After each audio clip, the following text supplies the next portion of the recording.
Good morning, everybody. This is Adrianna back again from the Colour Me Alive Collective. So last week we discussed our goals for 2021 and I decided that we were going to do it based on self-compassion. So thank you all so much for your emails. I got loads of emails from loads of different people asking mainly what self-compassion is. So I thought, being that we have 6 weeks of this, we could start the first week with an explanation of actually what self-compassion is.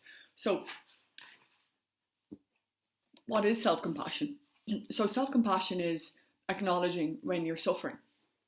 So most people will suffer at some stage of their life, whether that's a breakup of a relationship, losing a job, a parent dying, childhood trauma, maybe being bullied. There's so many different ways that we struggle. And sometimes our struggles could come from many, many years ago.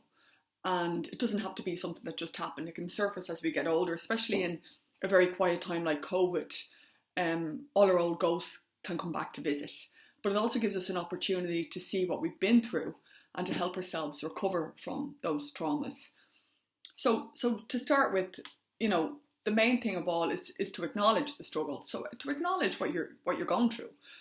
Acknowledge, I lost my parent when I was young. I just lost my job. COVID's been really, really difficult. I'm a real social person and I've been locked up for the last few months and I'm finding it very difficult to be alone. So to acknowledge whatever the struggle might be for you, and everyone's struggle is important to them. So don't compare your struggles to other people's struggles. Your struggle is your struggle. And that's what you need to overcome or at least accept and acknowledge and, mind yourself while you're going through it. So responding to it. So how do we respond to it? How do we respond to our struggle? Well, we should respond with kindness, but a lot of the time we don't. So just to give you an example. So if a friend of yours came to you and said, or your daughter or your son, and said, look, I'm having a really difficult time at the moment. I'm getting a bit of hassle in work with a few of my colleagues. They've been very unkind to me. Would you say to them, oh, well, look, get over it. This happens and just move on? Of course not. Well, I'd like to think you wouldn't. You'd say to them, God, that's really hard, and you'd probably help them come up with a solution or maybe to confront the situation, or else maybe just listen to them while they expressed how they feel and the emotion that's attached to that. So self-compassion is acknowledging what we're going through at any particular time. To say, take a bit of time, give yourself a bit of space to say, this is difficult. This is hard, and give yourself a hug or write down how you're feeling, just to acknowledge. So they say when we suppress feelings over a period of time, we can cause depression. Some people can, not everybody, but some people, when they suppress a lot of their emotions and a lot of what's happening, they can become depressed because they're mistreating themselves.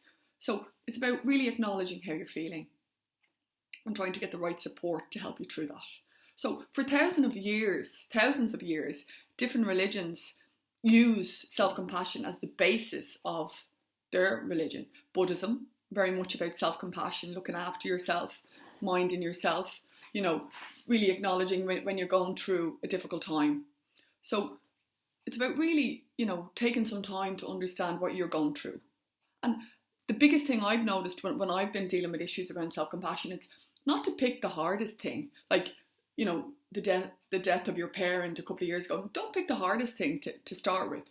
Start really gently. Start with something that maybe it's only a small thing, and sit with that feeling and accept it, and maybe acknowledge where it came from, and maybe jot down a few bits about how you're feeling, or whatever you feel, or meditate over it.